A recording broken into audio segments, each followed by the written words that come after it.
Okay. Hello, everybody. Welcome today on our next Frogeex Green Tech Talk Live.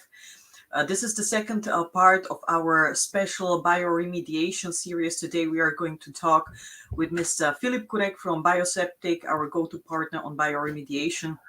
Filip, once again, thank you for taking the time and being here with us. Hello, thank you so much for having me here again. As always, we are so happy to learn more about bioremediation and all the different applications where you can use bacteria. So maybe I can start with a little intro because we have a short session, 30 minutes, so it's going to be short and sweet today. And my name is Jana Skokan. For those of you which don't know me, I'm the co-founder of Frogeex, which is whatever the side is, the right one, the logo which you have over there. And we are a green tech marketplace. We're building a network, a community of solution providers all around the world in sustainable building and living, and bioremediation, certainly a heavy element in there. Many applications. This is why we have roughly 10 sessions scheduled. And as mentioned before I take too much time from Filip, let me hand over to Filip. So if you like to, please take the stage. We have some Q&A, so if you have some comments, questions, to drop that in the chat, and we will respond to that. Thank you so much for the words. So I'll just start sharing whatever I have. Just let me know if you can see it, please. And yeah, it should be on. Can you see it, please?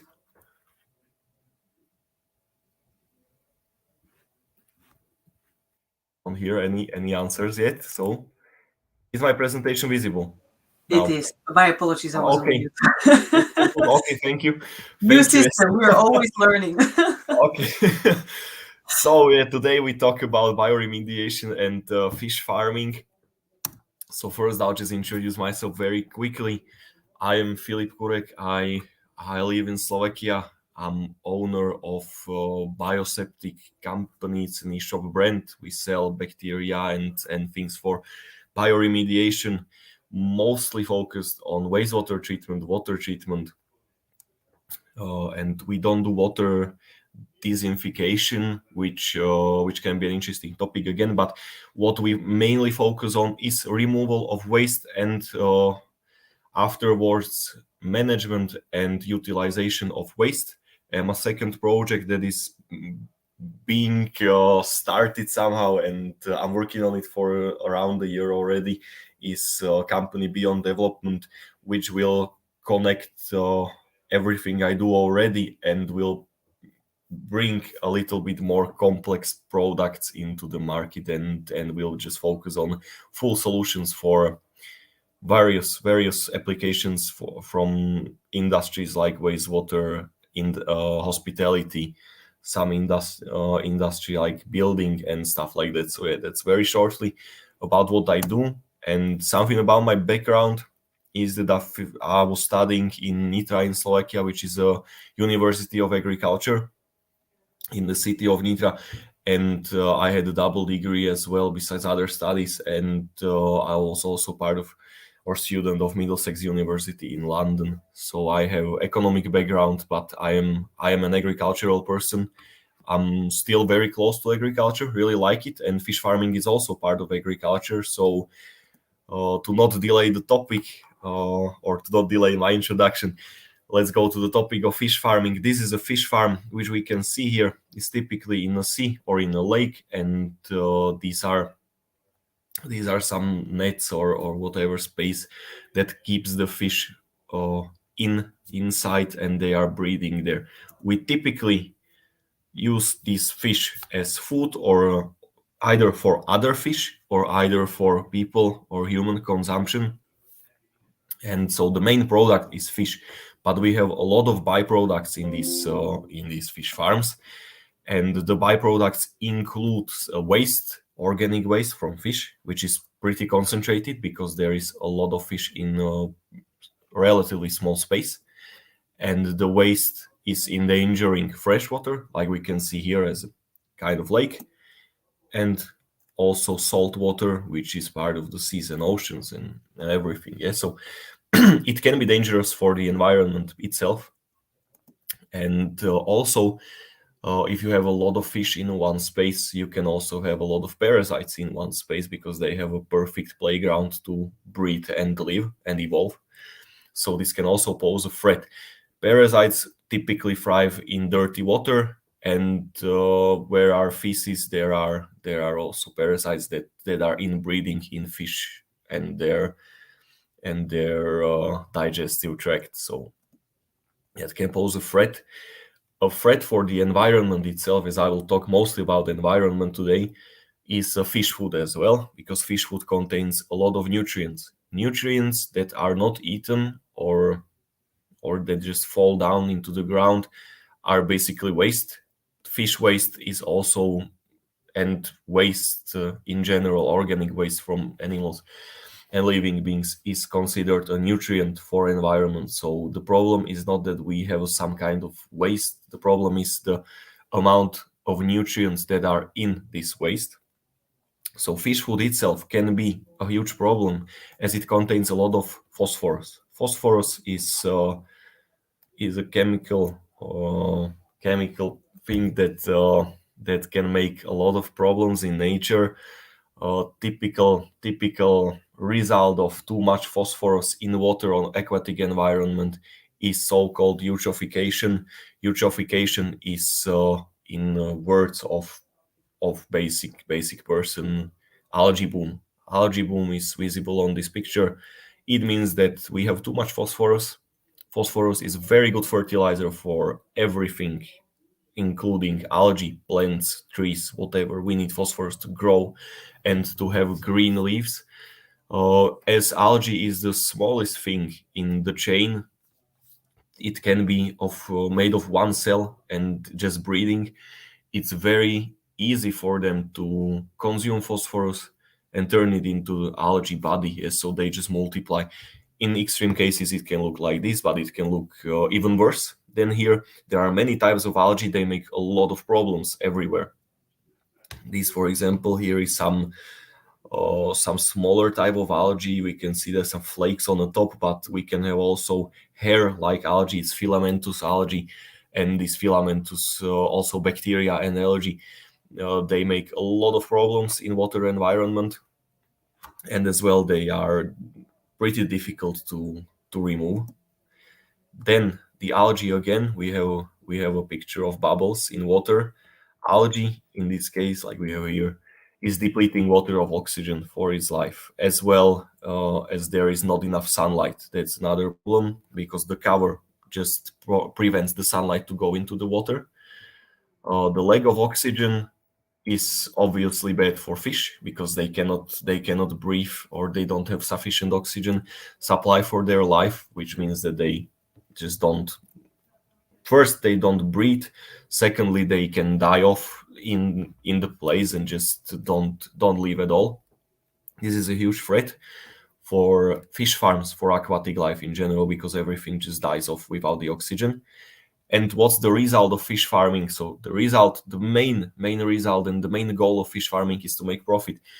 Profit is made by producing fish for food, for people, producing, for example, crayfish or shrimps as well, and caviar as well. Fish farms don't only produce fish as a meat, they produce meat, like I said before, for fish food, to feed another fish. For sometimes people just breed fish, smaller types of fish, to make a fish food out of them and to feed it to other more expensive types of fish. So this is caviar here, and that would be the end of my basic presentation. And now we'll just go through it again, as I'm always making some loops, and I will talk about these things in a different side of view. So if we have a fish farm, this here is in open space in the sea, which means that all the weight is going into the sea, like I mentioned before. If we want to treat it, we can do it with bioremediation by the use of bacteria. We can use some filters, but typically we just don't have the environment or space to put filtration in here somewhere, as it's an open space. So we can use directly bacteria in the sea, in the salt water, in the fresh water. Of course, the difference is that in salt water, bacteria work up to 20% slower That's not that huge issue. We can just use a little bit more. Sorry, or we can just keep it on some certain level so it works. Typically, it's not a problem for bacteria to work in salt water, so it's applicable everywhere. If we talk about fish, if we want to get high quality fish, they will not taste that good in dirty water. Of course, if the water is full of waste, it can typically create a sludge at the bottom. The sludge, we know what that is in wastewater. It's just the waste put together, and it's making layers out of it. So the layers get tougher and tougher, and it's very difficult to remove them after some times. After some time. So we need to eat the sludge. Is the easiest way. Other ways are using some kind of chemicals, which is definitely not suitable for fish farms, or mechanical treatment where we just use some pumps and pump the sludge out with heavy machinery and really strong pumps with high pressure, or we just use the pressure of water as well to decompose the sludge, to somehow just destroy that structure it has and make it easier to pump out. With bacteria, we can eat it out. We remove the structure by eating it on a very small size, in a microscopic level, which brings the sludge into the water where it is eaten by other bacteria that we supply there. So it's very complex work. It focuses on all of the problems at the same time, and it brings pretty fast solutions, as it takes up to 3 months to clean the fish farm totally and clean any other type of wastewater or water. It's up to 3 months in our case, so that's not too long. After 3 months, it is clean. It is fine, like new. Yeah, it's perfectly clean. So that's very huge advantage for us.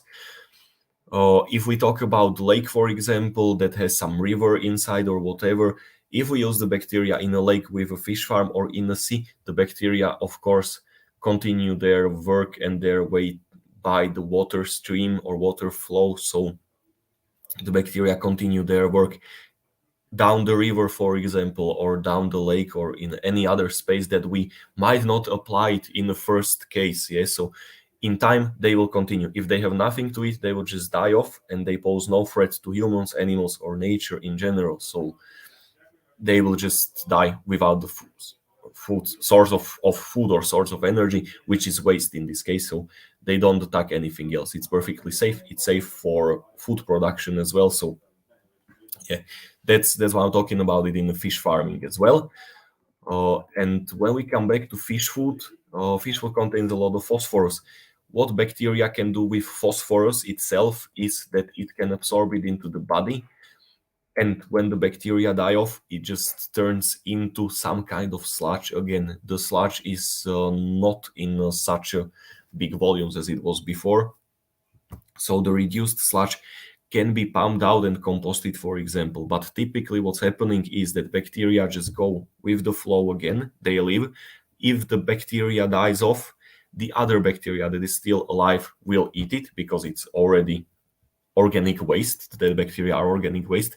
So the circle is just continuing. It's kind of loop. We just have some dead, we eat it, and we continue. So it's a loop. It can get over. I would say I don't have the right word for this, but we can just have a little bit too much sludge after some time.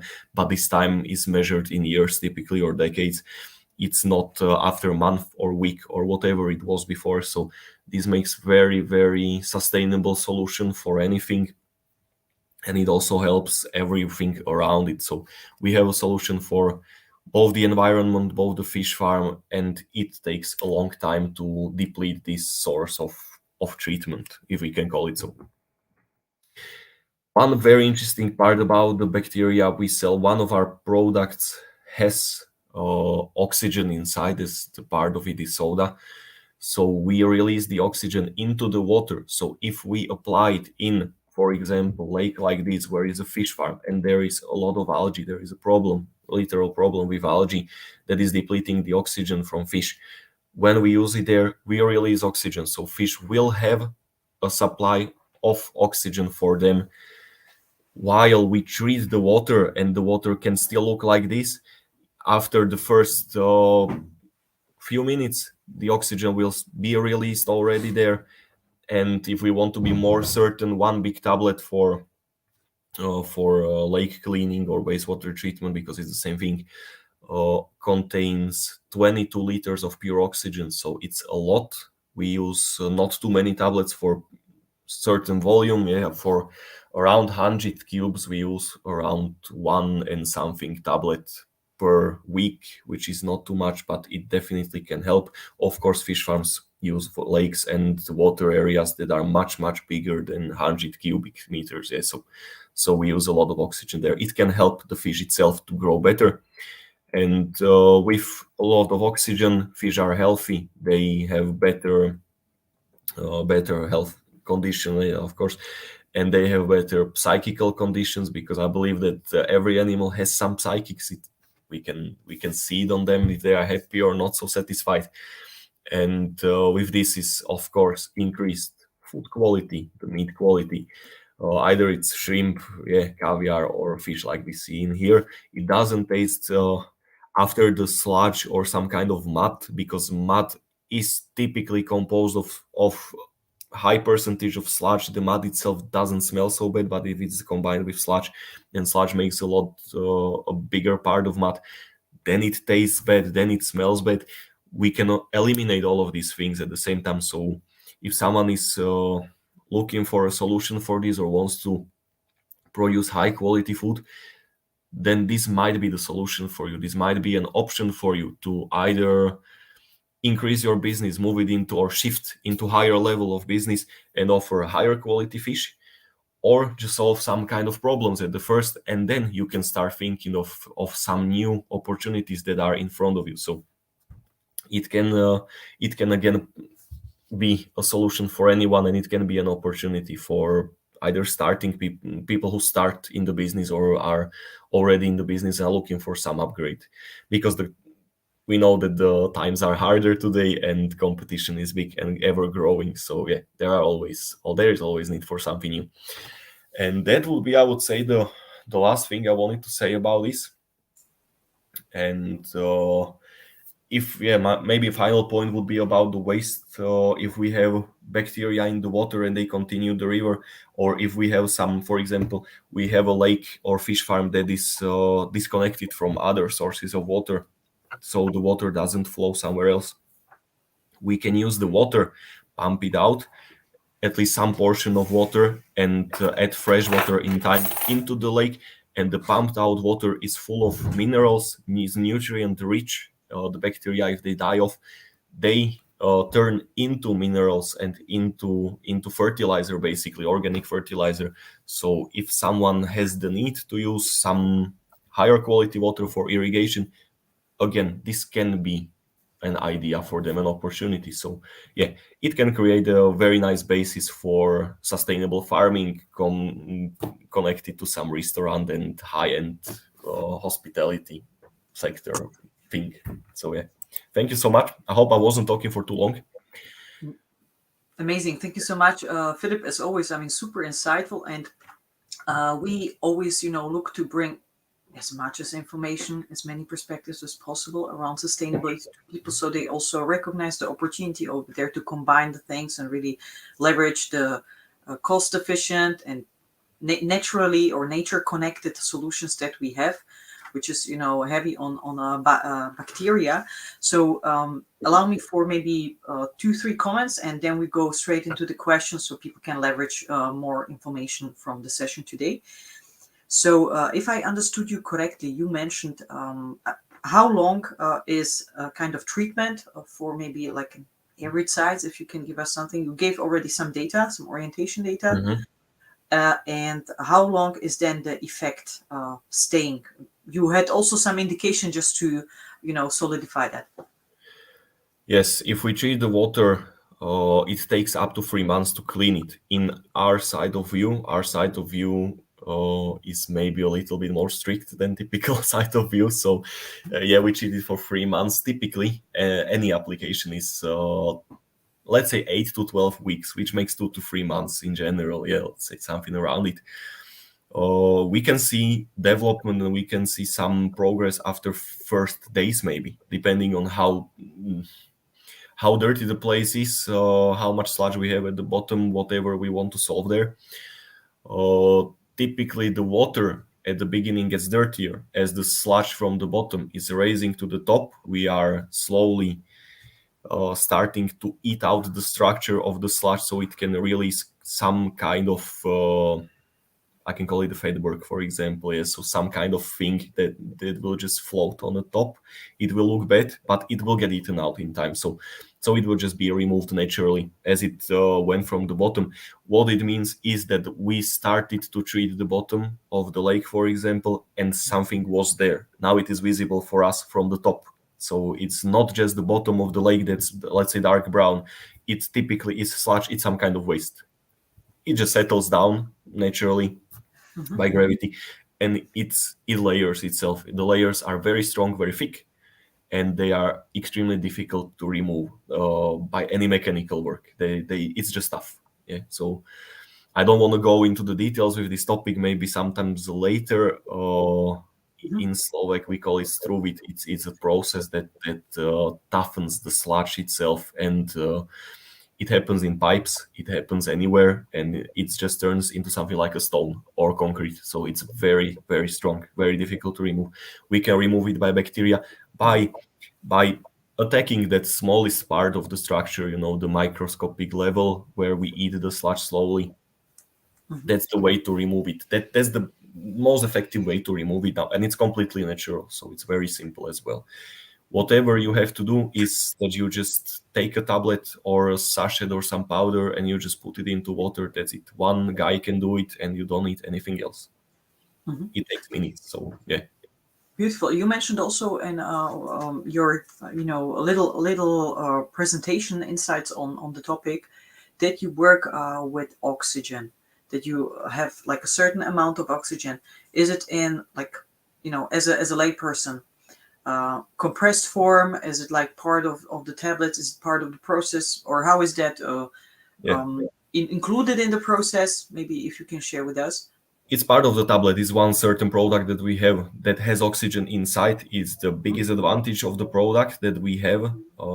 And every big tablet, which is around 125 grams, let's say, of weight, has 22 liters of pure oxygen inside. It contains soda, eating soda, and the soda releases the oxygen into the water. Is a chemical reaction there. So this oxygenates the water. The only problem we have with the product is that it is prohibited on fish competitions or fishing competitions. Simple reason, and the reason emphasizes the ecological part of the product is that if you throw it there, because it's prohibited to throw food on some place or whatever. You can throw some part, but you cannot. There are some. I don't know the rules exactly, but if you throw this, you're basically Explain it to us. you go around the rule. You go around the rule because it's not applicable. People just don't typically know it in general, and you can throw this in. It's not fish food, so you can use it. But fish will go to the source of oxygen because they want to be where there is as much oxygen as possible. It's easier for them to breathe in. So if you throw this in and you start fishing at the place, it's most probably that you'll catch the biggest fish because the oxygen just lures them, it attracts them over there. So that's why it is prohibited in some competitions. People who don't know it, they will just prohibit it. After they will see what it can do. It's So great insights. And I was just wondering also, there are many projects where you have this revitalization, bioremediation, the extracting toxins from the environment, whether it's water, whether it's soil, whether it's, other waste as well, with living organisms like bacteria, like what we discussed today. Is this method also suitable? And now we have commercial fish farming as a topic and the relation. But is it also applicable for, bioremediation of, for example, areas where the oxygenation ratio is low, for example, and you can kind of upgrade that because you have many mechanical machines that are helping this kind of oxygenation, or it's a problem that people accept just as it is, with decreasing fish in the area. What is your point on that? It can be a huge advantage, especially today, because we live in energy crisis. It's a global problem. Energy crisis of electricity mostly is a huge problem for economy itself. And aerators can get very expensive depending on what you need. That's yeah, it can vary, but typically you don't have one problem, like you don't have oxygen. You either have too much nutrients and algae is booming there, so it depletes the water of oxygen. Mhm. And we solve the problem of algae by taking the source of food for the algae. Bacteria doesn't, it spreads, but it doesn't make problems in the water. It just feeds on the waste. It doesn't need anything else. It will not attack anything, and it doesn't overgrow like algae. That's the main advantage. We just don't overgrow. There will be only as much bacteria as much they can eat, so it's equal. It's not perfect balance, I would call it, but it's a harmony. It keeps the water in harmony. Because balance is, in my side of view, it's not a good thing. Balance would mean that we have the same amount of water, phosphorus, and air and stuff. That just doesn't work. We need harmony. And bacteria, it's the phosphorus, it's the nutrients. So the algae, we don't kill the algae, because if we would be killing the algae, we would be attacking a living organism, which means that we can make some or do some harm to fish. We can do some harm to anything else. It just attacks something living. So as the bacteria eats the food source, the algae dies off basically, because it has nothing to eat. So, and when the algae dies off, the bacteria will eat it again. The phosphorus is still in water. We still have to remove it somehow, but with the cycling and looping of the bacterial process, we can keep it working, and we can delay the time. Of course, at some point we need to remove the sludge at the bottom. Bacteria make sludge as well when they die off, yes, so they will turn into some kind of sludge. But again, it takes a very long time. When we have a water flow, that's not a problem at all, because they will just live somewhere in the nature, and something else can eat them. Yeah, there's definitely something that eats the bacteria, but not in such a huge amount that it will just not work. It works Right. in all the places. And the last part was, how long does it work, or after? That's very difficult to say. Sometimes it can work only for a week after. Sometimes it lasts for a month, depending on what the water and what the environment is. And yeah, there are some conditions, like we should keep certain amount of fish in some place or volume of water. We should keep certain amount of feed for the fish. When we overfeed, of course, there is waste from that and stuff. So we can do our part, but we have our limitations. If the place is not working properly or not set up in the right way, then we have a problem, and we can do as much as we can. Will make some difference. It will be huge, but will not solve the problem 100%. Yeah. Amazing. So really appreciate the fact that not treating symptoms only, but looking at the root cause, and going at that, attacking that problem. So as we have like less than 2 minutes left, I would just shoot at you with questions, and you have like few seconds to reply. If you have any questions to anybody, drop them in the comments. We stream on YouTube, Facebook, and LinkedIn. So let us know whichever platform you prefer.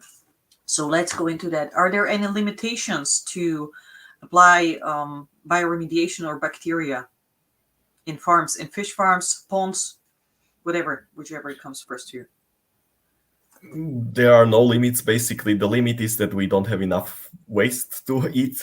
That means you have a clean fish farm. Yeah, that's maybe the only limit. But in case of some, maybe I would connect it to some health stuff, like some conditions of I don't know. There are different conditions everywhere. Yeah, so sometimes people just check the water quality for fish to be able to sell it into the food markets, for example, or something like that. We don't have limits in this. We don't pose any threat to anyone. So yeah, there's no limit in some kind of special conditions or danger. Only thing we need is water, to work, and water is of course there. And maybe the answer can be, we have one application in the London Zoo, and there was a hippopotamus that was pregnant, and it has dirty water. If it's pregnant, it doesn't go out of water, if I'm correct, and they just couldn't change the water there. Yeah, so they used the bacteria that I was talking about, and there was a happy new hippo born, completely healthy, and the mother was also satisfied. The mother hippo. So that was one of applications, The very mother. interesting. Yeah. Yeah, they need to be satisfied. Very, very Yeah. important. Very important. And next one. So, are there any regulatory considerations or permits required for implementing bioremediation techniques? Yes, again, I would say there's no regulation that would prohibit us from working, as we have food grade compounds in the products. Food grade means it's just safe. You can eat it. Basically, you don't eat it because then you get diarrhea, because bacteria will eat everything in your guts and turn it into liquid. So you'll get very strong diarrhea if you eat it, but it doesn't pose a threat to people. It's not health risk. So we don't have limitations or prohibitions in these things. If we talk about bioremediation, some companies tend to push enzyme into bioremediation. Enzyme just liquefies the waste. It doesn't do anything else, and it can be dangerous. So we don't use enzyme. Bacteria can produce enzyme, not too much of it, but bacteria is doing the work. Enzyme is, let's say, something like a placebo. It doesn't solve the problem. It just liquefies the waste, which can help you for some time, but I would definitely not put enzyme into fish farm. That's in my side of view, it's dangerous. So yeah. Excellent. Next question, and then we need to continue fast. So, can a bacteria technology be integrated into existing fish farming systems? Yes, without hesitation, I would say you just throw it in. That's it. You just throw some tablets or sachets and into that, and or some powder, yeah, and that's it. You just work. You don't have to put the fish out. There is nothing, no condition of technical stuff. I would say if you have overpopulated fish farm, it can be a problem. Of course, it already is a problem for you. You definitely know it. But for us, no, you can just start today and just do it. Beautiful. Next one. Is there any specific training or expertise required to apply bacteria? You definitely need some consulting with me or someone who is an expert in the area, because you just might have a lot of problems there. In general, it's a simple thing. You just do whatever I tell you. If I tell you to throw 10 tablets there, then you just throw 10 tablets in there and it works. But what we have experience with is that I would tell someone that you will use 50 tablets per week, and they ask me what if I use 5 or I use 10, and I wanted to see the difference. And I say, we either do it properly and we do it as we want to do it, and it will have the result you want. I know it costs money, but it will have the result we want. Or the result will not be visible or not enough or something like that. So you should just listen to whatever we say and advise. We are not here to punish someone, or whatever. Yeah, we are here to help, and good cooperation is based on communication. So we are here to talk to you and advise, and we'll just together we'll come to an end that we want to come to. Super. One of the this is the last question, so you have 30 seconds more to share with us. Okay, if you have space for two, the most exciting application for you on water and bioremediation, if you manage, then two. If you can share with us. Most exciting, very exciting area that I would like to push forward in general is aquaponics. I would say this is a very, very high potential business. In some way, if it's done properly and sustainably, and I will connect it to one of the projects I would like to pursue in the future, in the close future, is just use whatever we talked about today and connect it with other things. If you have a restaurant, make a lake outside, grow some fish there, fulfill all the obligations you have to fulfill. We can help you to achieve them very easily. and you can just upgrade your business. We will talk about beddings and stuff in future as well with bacteria. It can be used everywhere where is organic waste. So just connect the dots that we will talk about and make something better out of whatever you already have or want to have. It is possible, and I would say it's very simple to do if you have the right person to advise you, and if you the most important is interest. If you want to do it, if you really and honestly want to do something like that, it will work in time. It will work. If you don't want to do it, and if you just use it and say that, yeah, whatever, I'll see what happens, it will most probably won't work. That's how it is. I don't know why, but that's how it is. So yeah, most interesting is aquaponics and full organic on-site farming of some restaurant and hotel. So something like that. Yeah, that's very interesting for me when you have everything in one place. Beautiful, beautiful. Very interesting ending, I would say. Filip Kurek, thank you so much, and the Bioseptik for being here with us today on bioremediation in fish farming, improving water quality and fish quality. And I see you, Filip, with yourself on the next one. So thank you so much for being with us. Thank you so much for having me here today, and I hope you liked it and enjoyed the presentation today. Hope it was clear, and yeah, next time I will try to be better than today. So yeah. Thank you so much, and see you on the next one. Bye. Bye-bye.